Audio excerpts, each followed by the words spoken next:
ബാക്കി ആധാർ കാർഡും പാൻ കാർഡും ബാങ്ക് അക്കൗണ്ട് ഡീറ്റെയിലും കറണ്ട് തീർന്ന രസീതും കാര്യങ്ങളൊക്കെ ഉണ്ടെന്ന് നമുക്ക് സോളാർ വയ്ക്കാം. പൈസ ഉണ്ടെങ്കിൽ സോളാർ വയ്ക്കാൻ പറ്റണമെന്നില്ല. ഒരു കാര്യം നമ്മൾ വളരെയധികം സീരിയസ് ആയിട്ട് എടുക്കേണ്ട ഒരു മാറ്റർ ഉണ്ട്. അത് പ്രധാന പോയിന്റ് ആണ്. നമസ്കാരം, ഞാൻ പ്രദീപ് വൈഗ. ഞാൻ ഇന്ന് പറയാൻ പോകുന്നത് രണ്ട് ആൾക്കാരെ കുറിച്ചാണ്. അതായത് നമ്മൾ നിലവിൽ ഇനി സോളാർ ചെയ്യാൻ ആഗ്രഹിക്കുന്ന ആൾക്കാരെ കുറിച്ചും, രണ്ടാമത് നമ്മൾ ചെയ്ത് നമ്മുടെ വർക്ക് കംപ്ലീറ്റ് ചെയ്ത് അതായത് KEC മീറ്റർ കണക്ട് ചെയ്യാൻ വെയിറ്റ് ചെയ്യുന്ന ആൾക്കാരെ കുറിച്ചാണ് എനിക്ക് പറയാൻ.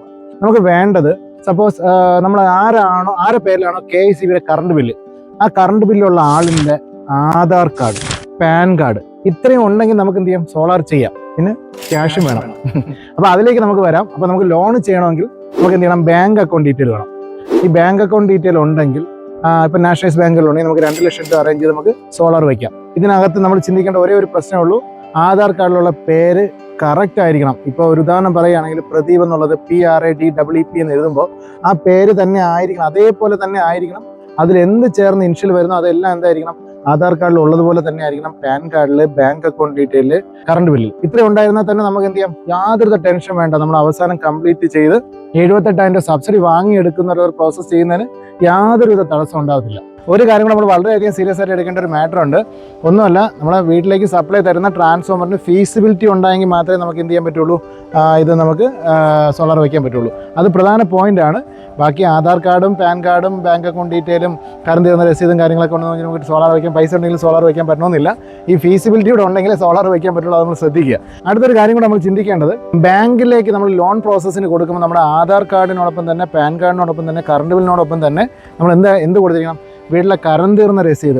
അത് ഒന്നുകിൽ നമ്മുടെ ഭൂമിയുടെ കറണ്ട് തീർന്ന രസീത്, അല്ലെങ്കിൽ നമ്മുടെ ബിൽഡിങ്ങിൻ്റെ കറണ്ട് തീർന്ന രസീത് നമുക്ക് വെച്ചിരിക്കണം. നമ്മൾ ഇപ്പോഴും ചിന്തിക്കേണ്ടത്, നമ്മൾ ആരെയാണോ പേര്, കറണ്ട് ബില്ലുള്ള പേര്, ആ പേരിലുള്ള ആളുടെ Aadhaar card, pan card, bank account detail, ഇത്രയും കാര്യത്തിനകത്ത് പേരും ഇൻഷ്യലും എല്ലാം സെയിം ആയിരിക്കണം. എങ്കിൽ നമുക്ക് എന്ത് ചെയ്യാം, സബ്സിഡി വരെ വാങ്ങിയെടുക്കുന്നതിന് എളുപ്പമാണ്. രണ്ടാമത്തെ ആളിനെ ഞാൻ പറയാം. രണ്ടാമത്തെ വിഭാഗത്തെക്കുറിച്ച് പറയുമ്പോൾ, നമ്മൾ KEC വർക്കെല്ലാം കംപ്ലീറ്റ് ചെയ്തു. നമ്മൾ ഈ ലോൺ പ്രോസസ്സ് എടുത്തതിന് ശേഷം നമ്മൾ അക്കൗണ്ടിലേക്ക് പേയ്മെന്റ് വരുമ്പോൾ നമ്മൾ എന്ത് ചെയ്യും, നമ്മൾ വർക്കുകൾ സ്റ്റാർട്ട് ചെയ്യും. വർക്കുകൾ സ്റ്റാർട്ട് ചെയ്യുമ്പോൾ Annexure 1, അതായത് ഫീസിബിലിറ്റി, Annexure 1 എന്ന് പറയുന്നത് നമ്മുടെ ട്രാൻസ്ഫോമറിന്റെ ഫീസിബിലിറ്റി എന്ന് പറയുന്ന ഒരു പ്രൊസീജിയറാണ്. ആ ഫീസിബിലിറ്റി പ്രൊസീജിയറിലേക്ക് പോകുമ്പോൾ നമ്മൾ 1000 രൂപ KEC അടയ്ക്കുമ്പോൾ നമുക്ക് ഫീസിബിലിറ്റി കിട്ടും. അത് 30 ദിവസത്തേക്കാണ് KEC നമുക്ക് അലൗഡ് ആയിട്ട് തരുന്നത്. ആ 30 ദിവസത്തിനുള്ളിൽ വർക്ക് കംപ്ലീറ്റ് ചെയ്യണമെന്നാണ് നിയമം. നമുക്കൊരു ഓപ്ഷൻ ഉണ്ട്, വർക്ക് കംപ്ലീറ്റ് ചെയ്യാൻ നമുക്ക് പറ്റില്ല എന്നുണ്ടെങ്കിൽ നമുക്കൊരു ഓപ്ഷൻ ഉണ്ട്, Annexure 2 കൊടുത്ത് നമുക്ക് രജിസ്ട്രേഷൻ എടുക്കാം. ഒരു 3 കിലോവാട്ടാണ് ചെയ്യണമെങ്കിൽ നമ്മൾ ആദ്യം 1000 രൂപ അടയ്ക്കണം. രണ്ടാമത് 3108 രൂപ അടച്ചാൽ മതി. നേരത്തെ കുറച്ച് കാലങ്ങൾക്ക് മുമ്പായിരുന്നു 3500, അപ്പോൾ ഇപ്പോൾ നമുക്ക് 3108 രൂപ അടച്ചാൽ മതി. അപ്പോൾ നമ്മൾ 3108ഉം നമ്മുടെ 1000 കൂടെ ചേർത്ത് 4108 രൂപയാവും. ഒരു Annexure 2 കൊടുക്കുന്ന സമയത്ത് 200 രൂപ സ്റ്റാമ്പ് പേപ്പർ വാങ്ങി നമ്മൾ എഗ്രിമെന്റ് ടൈപ്പ് ചെയ്ത് വേണം KEC കൊടുക്കാൻ.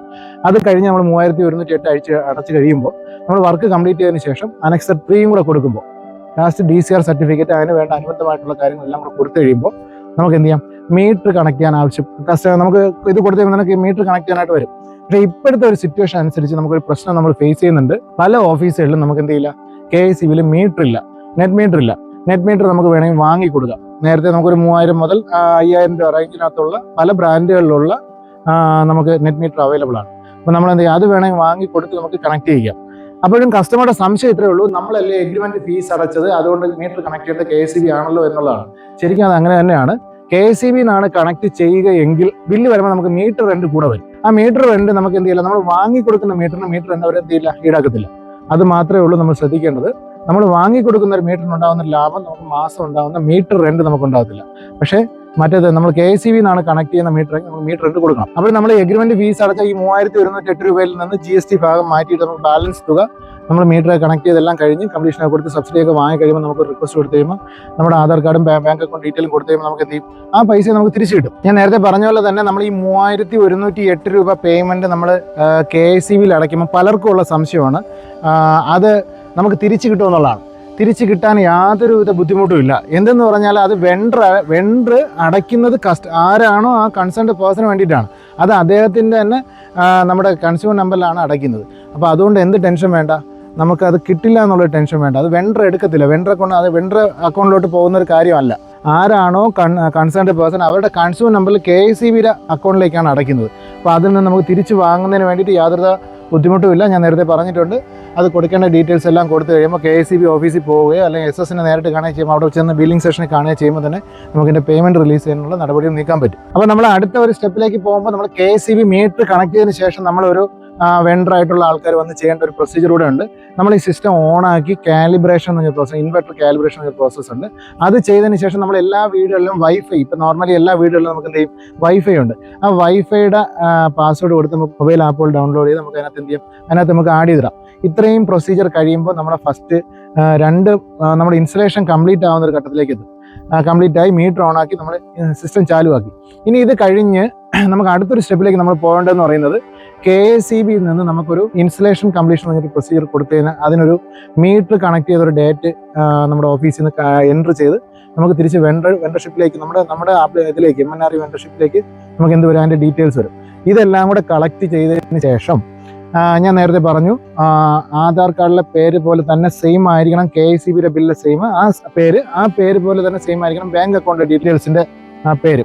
അതിനകത്തും വ്യത്യാസമൊന്നും വരാൻ പാടില്ല. വ്യത്യാസമൊന്നും ഇല്ലെങ്കിൽ നമ്മൾ ആ ബാങ്ക് അക്കൗണ്ട് ഡീറ്റെയിൽസ് വെച്ചിട്ട് നമ്മൾ എന്ത് ചെയ്യാം, സബ്സിഡിക്ക് അപ്ലൈ ചെയ്യാം. സബ്സിഡിക്ക് അപ്ലൈ ചെയ്ത് കഴിഞ്ഞാൽ വളരെ കുറച്ച് ദിവസം കൊണ്ട് തന്നെ നമുക്ക് സബ്സിഡി റെഡിയുമായിട്ട് മെസ്സേജസ് വരും. ഇത്ര മാത്രമാണ് നമ്മൾ സോളാറിനെ കുറിച്ച് ചിന്തിക്കേണ്ട കാര്യം. ഇതിൽ കുറച്ച് കാര്യങ്ങൾ ശ്രദ്ധിച്ചാൽ മാത്രം നമുക്ക് യാതൊരു ടെൻഷൻ അടിക്കണ്ട.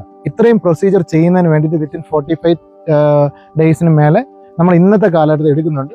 ഒരു 10-45 ദിവസത്തിന് മുകളിലോട്ട് പോകുന്നതുകൊണ്ട് നമ്മൾ ഡിലേ ആയെന്ന് ടെൻഷൻ അടിക്കണ്ട. ഓക്കെ.